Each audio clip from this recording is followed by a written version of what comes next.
se fala muito em rede, e rede não é só ter um WhatsApp comum que a gente troca as nossas experiências, não é só participar de um evento importante como esse da Teia Nacional, estaduais, a gente precisa fazer alguma coisa junto, campanha, fazer formação, intercâmbio. Então é nessa perspectiva que tanto o livro de Nísia Floresta, né, o segundo prêmio Nísia Floresta, que traz a temática da importância da cultura negra, integra a proposta de fazer um trabalho educativo nas escolas. Então é nessa perspectiva que a gente traz aqui para a Teia essas 3 obras. E a gente sobrevive da elaboração, né, captação de recursos via projetos, né, editais públicos e também privados. É assim que a gente sobrevive. E há 14 anos o Museu Nísia Floresta, além, né, de difundir a memória, o legado da escritora Nísia Floresta, né, muito importante para, não só para o cenário potiguar, mas também para todo o Brasil e para o mundo, sim, porque ela é reconhecida internacionalmente.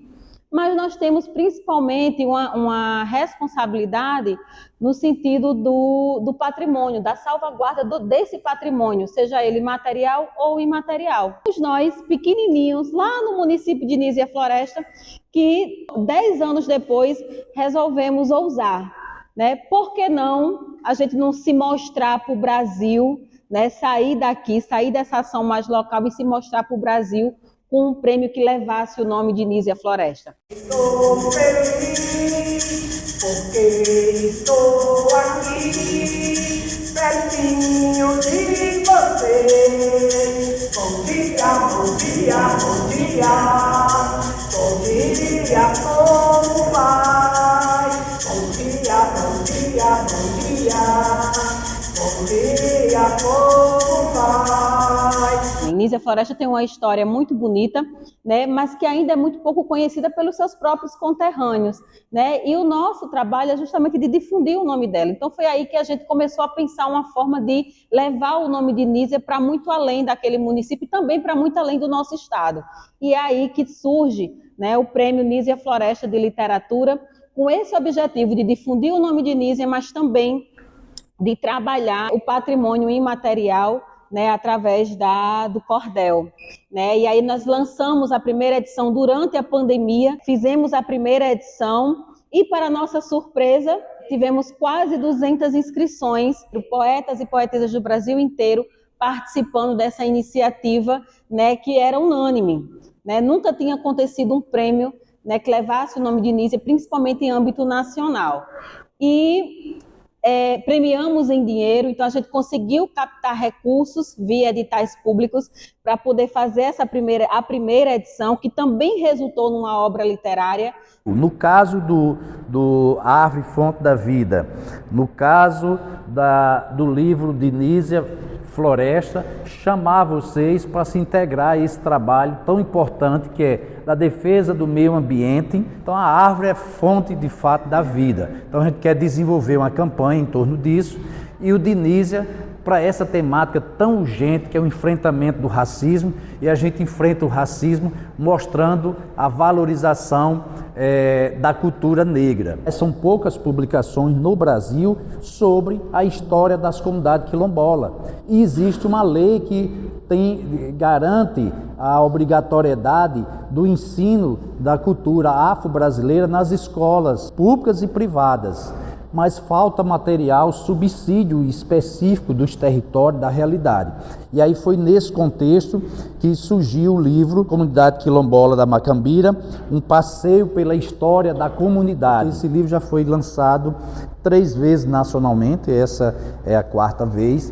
Está em todas as escolas públicas do município, não só de Lagoa Nova, mas da região do Seridó. Já foi distribuído para várias instituições brasileiras que atua com a temática da cultura negra. E anos depois, né, porque a gente depende da captação de recursos, aí a gente chega com a 2ª edição do Prêmio Nísia Floresta de Literatura, com uma temática muito importante e pertinente, né, para o nosso Brasil, que é a negritude brasileira.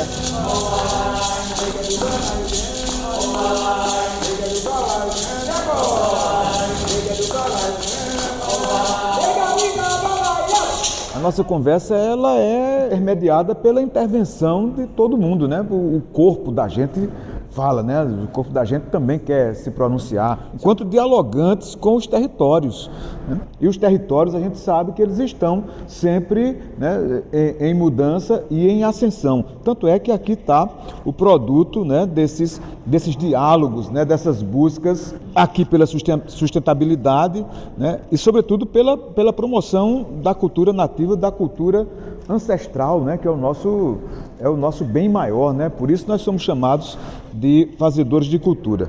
Mas o meu objetivo aqui é trazer uma breve história do que é o cordel, de como o cordel se relaciona enquanto matéria de comunicação para os povos, desde que ele apareceu, né, que já aparece como matéria de comunicação, não só como matéria de comunicação, mas como como uma linguagem nossa, uma linguagem do povo, né, e também como um sistema literário. Porque o IPHAN resolveu abraçar o cordel e o Conselho Consultivo dizer que o cordel é o nosso patrimônio cultural imaterial brasileiro. Todos vocês aqui que já tiveram um encontro alguma vez com o cordel, que já ouviram, que já leram alguma coisa sobre o cordel, seguramente vocês já ouviram dizer que o cordel veio de Portugal, que o cordel nasceu em Portugal, que de Portugal ele se transportou nas caravelas, nos porões das caravelas, né, para o Brasil, e que aqui foi se firmando e que aqui se fez o cordel exatamente como se fazia lá em Portugal. Mas o nosso olhar é um olhar, como se diz hoje, né, é um olhar decolonizador. O nosso olhar é anticolonial, o nosso olhar é contracolonial, o nosso olhar é descolonizador. Então, nós não acreditamos nessa história de que o cordel veio no ventre das caravelas e aqui desembarcou. Não. Os nossos estudos, né, os meus estudos, foram estudos na busca de uma brasilidade que o cordel tem e que, por isso, ele é legitimamente, genuinamente poesia brasileira, literatura nascida no ventre do povo brasileiro por homens e mulheres brasileiras de uma formação miscigenada entre o indígena e da negritude que foi escravizada. O cordel traz essas duas marcas que foram caladas durante todo o tempo em que se dizia que o cordel veio de Portugal. Mas é uma ideia que faz um apartheid. Como eles não compreendiam a nossa poética, a poética do povo, o coco, como eles não compreendiam o forró, como eles não compreendiam as trovas, como não compreendiam as manifestações dos toréis indígenas, como não compreendiam a poética da ciranda, a poética dos benditos, a poética da culinária. Então o que é que eles criaram? Criaram uma coisa chamada cultura popular, para diferenciar da cultura erudita, que é aquela que tem poderes e estéticas de influenciar o mundo. E aí eles abrem uma vala entre a cultura popular e a cultura acadêmica, a cultura erudita. Aí a cultura erudita, os cachês são maiores, o fomento é maior, o respeito é maior, e a cultura popular entra sempre pela porta dos fundos, nunca vai ao salão e recebe sempre muito obrigado e muitas vezes não recebe nenhum pagamento. Então o cordel, ele vem dessa base do povo e revolucionariamente ele vem se entranhando dentro das universidades e dentro da sociedade, entrando pelo rádio, entrando pela televisão, entrando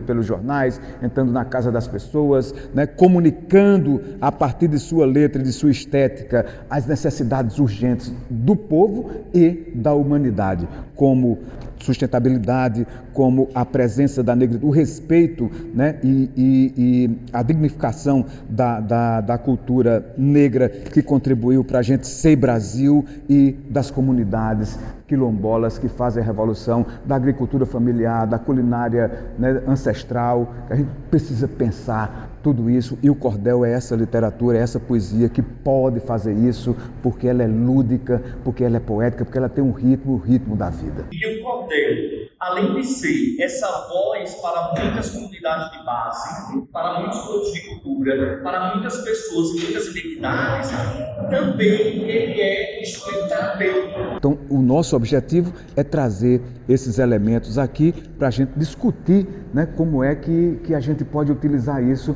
para revolucionar os nossos pontos de cultura, para revolucionar as nossas tradições em termos de cantoria, em termos de leitura. Sou do Ponto de Cultura e Ponto de Memória Trotamundos, a gente trabalha com oralidade. Eu fui alfabetizada praticamente lendo cordel.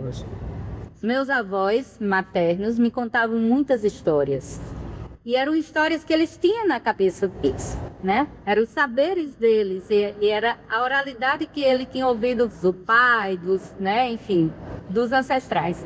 Nós tivemos o pai do cordel, que é Leandro Gomes de Barros, um homem nascido no interior da Paraíba, no sertão da Paraíba, na cidade de Pombal, e que migrou para o Recife. E um outro homem chamado Zé Camelo de Melo Rezende, que nasceu no Brejo Paraibano. Eu vou cantar, canto um pouco de inteiro, para ver aquele dançar. Ai, toqueiro!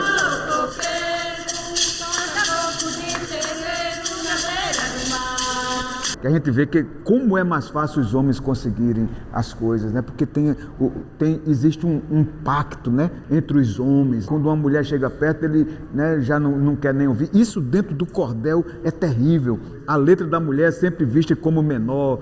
Minha avó aprendeu algumas coisas que passou para minha mãe, que agora já passou para mim.